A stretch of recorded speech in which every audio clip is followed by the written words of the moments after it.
ఎలా ఉంది gangs of Godavari? Trailer చూసి ప్రామిస్ గా సొంత డబ్బులతో టికెట్ కొనుక్కుని మరీ వచ్చాను. ప్రామిస్ నిజం చెప్తున్నాను. ఆ ఆ, అయితే నిజంగా అంటే నిజంగా ట్రైలర్ మళ్ళీ మళ్ళీ చూడాలనిపించేలాగా గూస్ బంప్స్ వచ్చేలా ఉంది. అని సినిమా గొప్పగా ఉందని చెప్పను, చూసినంతసేపు బాగుంది కానీ కొంచెం కన్ఫ్యూజ్ గా ఉంది. ఆ నాకైతే నచ్చింది. ఆడియన్స్ కి మరి ఏమంటారో తెలియదు కానీ కొంచెం అట్లా ఇట్లా కొంచెం మ్యాజిక్. మాస్ ఉంటారు, రీచ్ అయ్యారు ఆయన. దీంట్లో మాస్ ఎలివేషన్స్ చాలా బాగున్నాయి. మాస్ ఎలివేషన్స్ నాకు చాలా నచ్చినాయి కానీ కొంచెం సెటిల్డ్ గా వెళ్తే స్టోరీ భలే ఉంటది కదా అనుకున్నాను. కొంచెం క్లమ్జీ అనిపించింది, వాడిని చంపడం వీడిని చంపడం అంటే రొటీన్ స్టోరీలా అనిపించింది. కొంచెం కొత్తగా ఉంది కానీ ఎక్కడికక్కడే కొంచెం నాకేదో లోటుపాట్లు అనిపించింది. ట్రైలర్ లో చూసాము యువ నాయకుడు, ఆ లడ్డూలో నాయకుడు అనే డైలాగ్, ఆ డైలాగులు ఇంకా ఇంకా ఉన్నాయా? ఉన్నాయి కానీ దాంట్లో బీపేశారు. ఒక సీన్ అయితే లేదు, నేను పర్టికులర్ గా చూసిన ఏంటంటే, నేను మీరు రాస్తుండండి నేను గోడ మీద వచ్చొచ్చుకున్నప్పుడు చదువుకుంటానన్న డైలాగ్ మిస్ అయ్యాను. అంటే లేదు అసలు సినిమాలో, అది ఉంటే బాగుండు అనిపించింది. సినిమా కొంచెం మాస్ గా ట్రై చేశారు కానీ ఎండ్లోనే ఆయన జైల్లో ఉండిపోవడం. ఆ ఎప్పుడైనా కానీ హీరోకి సంబంధించిన వాళ్ళు చనిపోతే బాధపడతాం కదా, మన ఫ్యామిలీ అనుకుంటాం కదా, అలా హీరోయిన్ చనిపోద్ది చెప్పకూడదేమో కానీ నేను చెప్తాను. ఇంకా రాధిక గురించి చెప్పాలంటే గొప్పగా ఏం లేదు. రాధిక సెటిల్డ్ క్యారెక్టర్ అన్నమాట, నాకు నచ్చింది. ఇంకా ఆవిడ క్యారెక్టర్ బాగుందండి. ఇంకా పొలిటికల్ బ్యాక్ డ్రాప్ కదా, సో ఇప్పుడున్న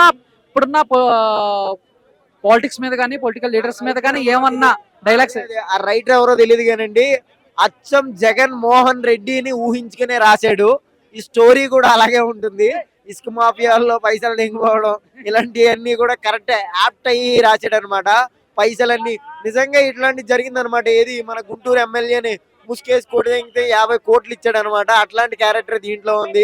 గొడ్డలతో నరికేస్తే 3 ఏళ్ల తర్వాత చంపుతానంటాడు. అలాంటి సిచ్యువేషన్ కూడా జరిగింది మన గుంటూరులో. ఎవరినంటే కీర్తి కుమార్ రెడ్డి ఏదో సంథింగ్, ఆయన 3 ఏళ్ల తర్వాతే ఆయన ఫైర్ అవుతాడు అనమాట. ఎందుకురా అంటేని నన్ను చంపాడు అన్న రుజువు ఎక్కడుందిరా, ఈ ఏట్ల వల్లనే కదా.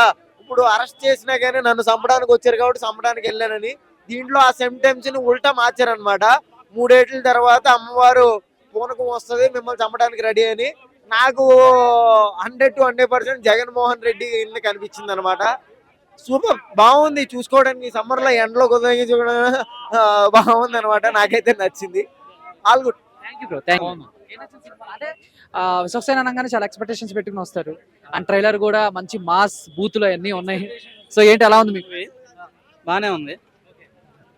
ఫైట్స్ కానీ సాంగ్ ఐటమ్ సాంగ్ ఒకటి ఉన్నది, మళ్ళీ చుట్టాల సుమి సాంగ్ ఒకటి ఉన్నది, అంతా బాగానే ఉంది. డైలాగ్ అయితే ఇంకా ఆ డైలాగ్ ఒకటి బాగున్నది. మనకు అదంతా ఇలా చదువుకోలేదు. మ్యూట్ చేశారా బూతులు అలాగే ఉన్నాయా? ఒకటి ఒకటి బీప్ వేశారు, మిగతా అదంతా బాగానే ఉంది. ఒకటి బీప్ వేశారు, అదే కొడక అలా వస్తుంది కదా, అది ఒకటి బీప్ వేశారు. మిగతా అంతా ఇంకేం లేదు, అంతా బాగానే ఉంది.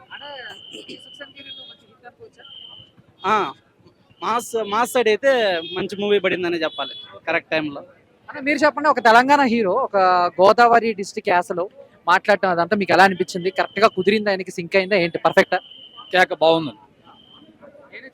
నాకు ఫైట్స్ నచ్చాయి, సాంగ్స్ బాగున్నాయి, ఓవరాల్ గా యాక్టింగ్ బాగుంది. విశ్వక్సేన యాక్టింగ్ బాగుంది. ట్విట్టర్ రివ్యూస్ కానీ ఇవన్నీ కూడా సినిమా కొంచెం అటు ఇటుగా ఉంది, నానా రకాలుగా వస్తున్నాయి రివ్యూస్, మీరు ఏమంటారు?